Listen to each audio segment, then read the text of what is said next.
Amsterdam isn't even 800 years old. Okay, that is quite old.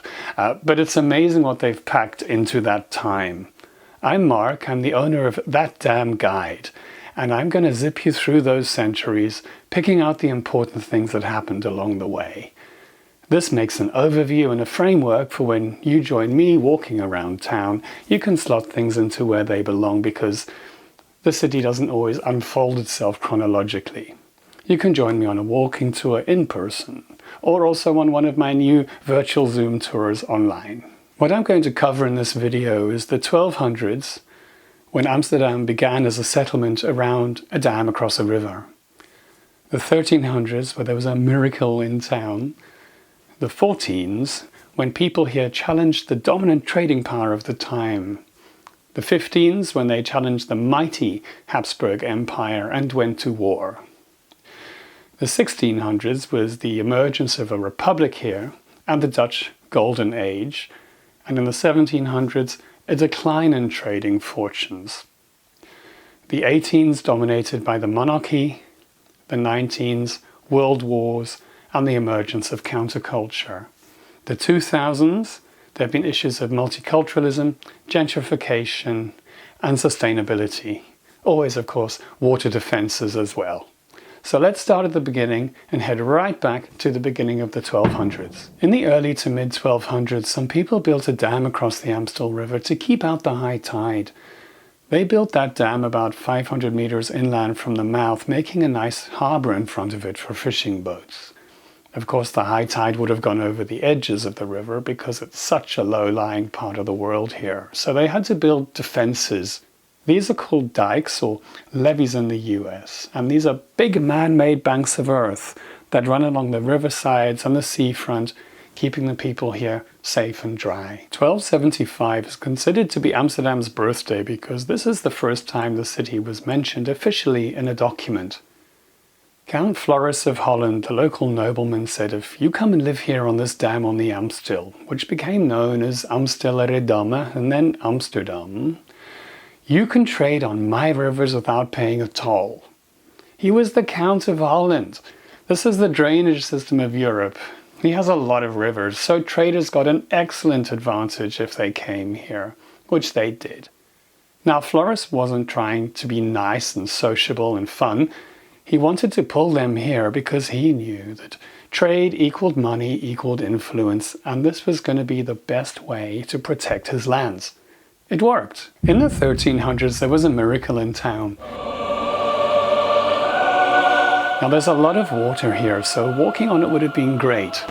But please don't get your hopes up too high because they were pretty easily impressed in 1345.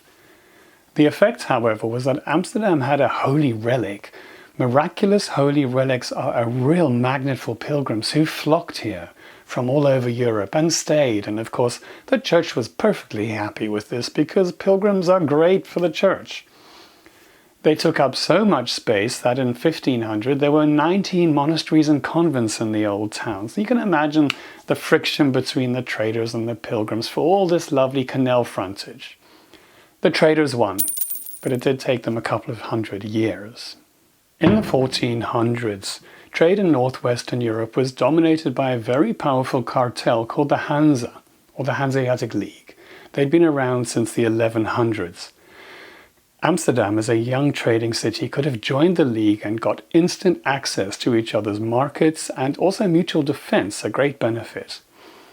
It would have cost them a slice of independence and profit, however, and they didn't want to give that up too easily. They'd always been great innovators here, and they took those skills that they had learned fighting the sea and they transferred that into building better boats, and they used the sea routes and nibbled away at the League's monopoly up in Denmark. They positioned themselves well to be an independent-ish trading power in the coming century. Now, the reason I said independent-ish is because Amsterdam was part of the Habsburg Empire then, but that was quite spread out. So they had an element of control over their own affairs. Charles V was the last of the very grand Habsburg emperors. In the mid-1500s he was ill and he abdicated, and he gave his brother, Ferdinand, Austria and bits of Germany and Hungary. His son, Philip, got Spain, the Netherlands, most of South America, Mexico, the Philippines, and a lot of Italy. Now, that sounds like quite a generous present from Dad. But the thing is, it was spread across the globe. It was difficult to control. Philip needed money to fund armies, to put out fires all over the place. But the money at that point already came from Amsterdam and the Dutch provinces because of all the trade here, and that meant tax. Now, Philip could have learnt a thing or two from the Dutch, like tolerance. In those years, they were becoming Protestant here. Massive change in Europe. He was an ardent Catholic, however, and he saw it as his God-given duty to win them back to the Catholic fold. No looking the other way for him, just to keep trade flowing.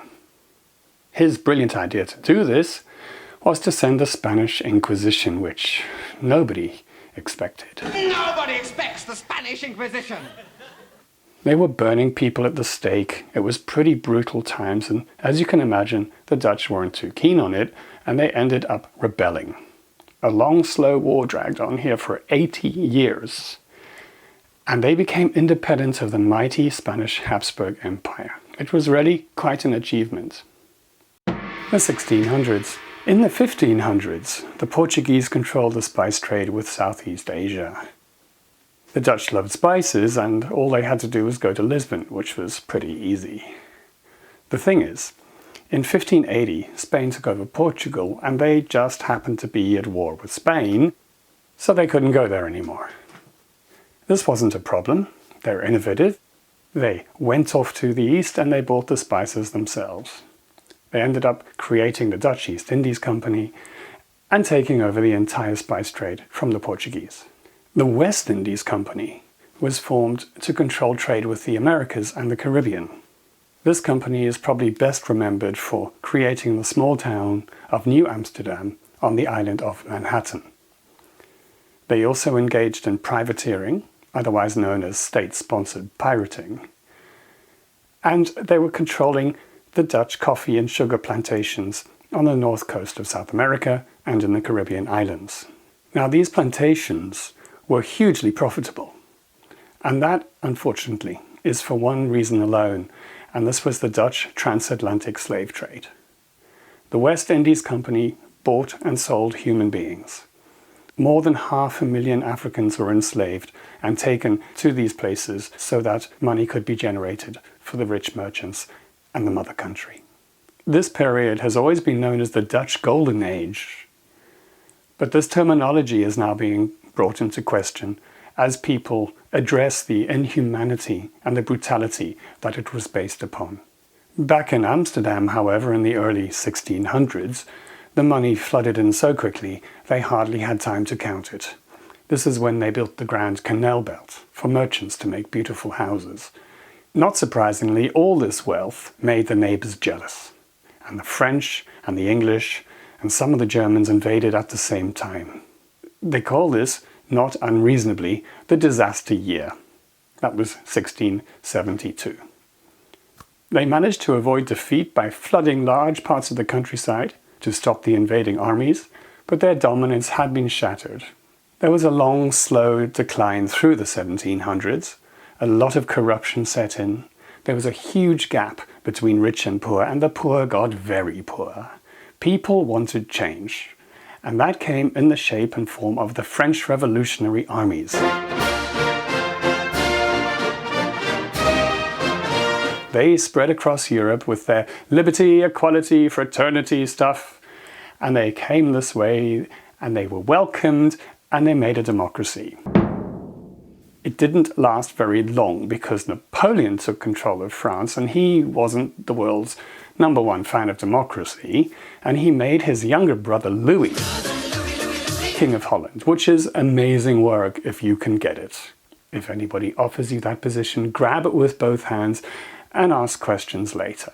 The French period finished with Napoleon's defeat, and then things start to get a little strange here because we got a Dutch king. I mean, this had been a republic for some hundreds of years. then briefly controlled by the French in various formats. And then in 1815, we got an absolute Dutch monarch. We still have the same royal family today, 7 generations later, gracing the throne with their exceptionally expensive presents. The 1900s. During the First World War, the Netherlands stayed neutral, which is a fantastic thing to do if you happen to be in the middle of a world war zone, because you don't get invaded. Your country doesn't get messed up, you don't lose a generation of young men, and actually local business boomed because of a lack of foreign competition. The Second World War rolled around and they thought, yeah, we know how to do this. Hitler said at a great big rally that he would respect the traditional Dutch neutrality. And the next day invaded the Netherlands. They weren't expecting it. They put up a fight for 5 days. And then the Germans said, look, if you don't surrender, we are going to flatten Rotterdam by air raid this afternoon, which unfortunately is exactly what happened. The Germans then said, if you don't surrender now, we're going to flatten all of your cities one after the other. So they surrendered to 5 years of occupation, which were terrible times for all. They were appalling times if you were a Jewish Amsterdammer. 78% of Jewish Amsterdammers were murdered during the war, either here or in concentration camps. Now, this is a terrible stain on the city's history because Amsterdam, even then, thought of itself as a tolerant, accepting, safe place. It shouldn't be overlooked that a lot of brave acts occurred during the war. Almost 10,000 Jewish Amsterdammers made it through the war in hiding at phenomenal risk to the people hiding them. This is overshadowed by the vast majority of Amsterdammers that looked the other way, and a devastatingly effective minority of Amsterdammers who were Dutch Nazis, and they collaborated with the German Nazis. After the war, the adults didn't want to address this. They just wanted to move forwards, put their lives back together, get over the trauma of it. The children from the war years, however, grew up and they became adults in the 1960s and 70s. They looked back and they saw an establishment that had committed crimes. The police on the streets then could have been policing the streets during the war years and looking the other way, or even worse. So they rebelled. They were anti-establishment. They were very liberal as a generation, socially inclusive, environmentally aware as well. Now that liberalism made Amsterdam into a magnet for counterculture movements. So you got hippies and squatters and gay rights and feminists and environmental radicals and you name it, they came here and they became the mainstream. The 2000s and the present day, there are currently 184 foreign nationalities living in Amsterdam, making up just over half the population. And the whole population is just under 800,000, so it's a very mixed place to live. Issues that have been dealt with so far this century are multiculturalism and its lack of integration into liberal Dutch culture, gentrification and the obvious benefits that brings. But is this perhaps going too far? And sustainability. How do you live sustainably in such a small and densely populated country in Europe?